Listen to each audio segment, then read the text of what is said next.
The wind whispered softly through the trees surrounding the old military chapel in Virginia. Inside, the pews were filled with friends, family, and fellow veterans, each face heavy with grief. The American flag draped gently over the wooden casket at the altar was the only splash of color in a sea of somber black. Sergeant First Class James Whitaker had lived a life of duty, honor, and sacrifice.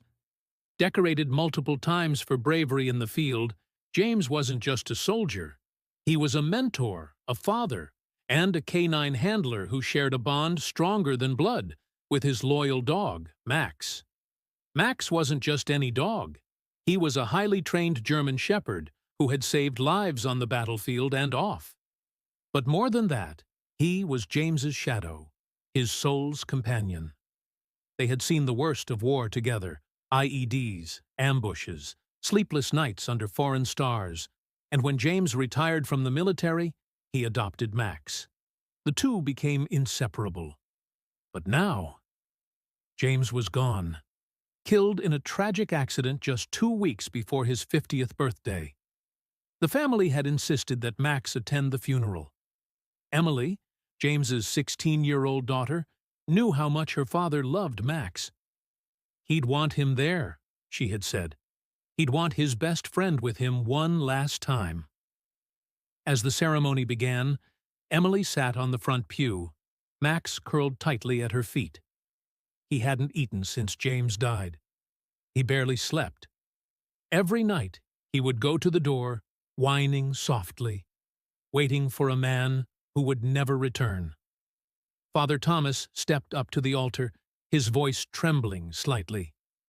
Sergeant Whitaker served this country with valor, but he also served the hearts of those around him, with kindness, humility, and courage. And standing beside him every step of the way was Max. The moment those words left the priest's lips, Max stood up. Emily looked down. "Max?" He began walking, slowly, carefully, down the center aisle. The crowd held their breath. As Max reached the casket, he paused. Then, in one smooth motion, he jumped up and lay across it. Gasps rippled through the crowd. Some covered their mouths. A few broke into tears instantly. But Max didn't move. He just placed his head over the flag, eyes closed, body still. A soft, mournful whimper escaped him. No one knew what to say. "Let him stay," whispered a voice from the crowd. It was Colonel Donnelly, James's commanding officer and closest friend. "This is his goodbye." Emily stood, walking to the casket. She gently touched Max's back. "He's with the angels now, Max. He's okay. You can rest too."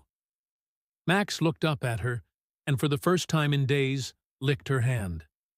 What followed was silence, powerful, pure, and healing. A silence that no words could fill.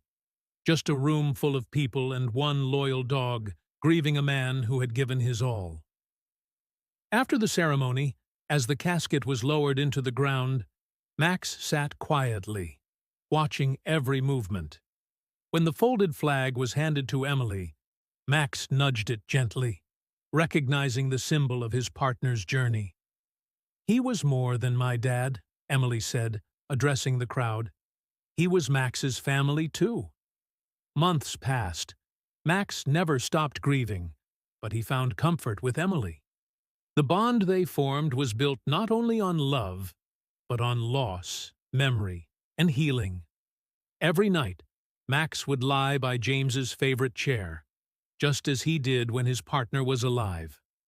Sometimes he would bark in his sleep, maybe chasing memories of desert patrols or the sound of James's voice calling, "Good boy, Max." One day, Emily opened a box of her father's belongings. Inside was a letter. It read, "Emily, if you're reading this, I'm probably not around anymore. But if something happens to me, take care of Max. He's more than a dog. He's the best part of me. Love always, Dad." Tears streamed down her face as she knelt beside Max and hugged him tightly.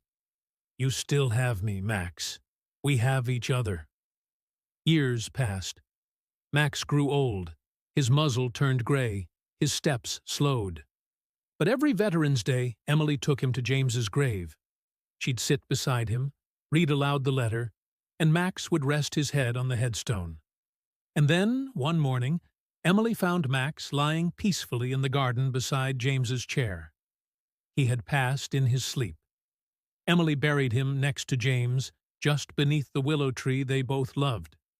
She raised a small stone marker. Max, K9 hero, beloved companion, faithful until the end. And just like that, their story became a legend.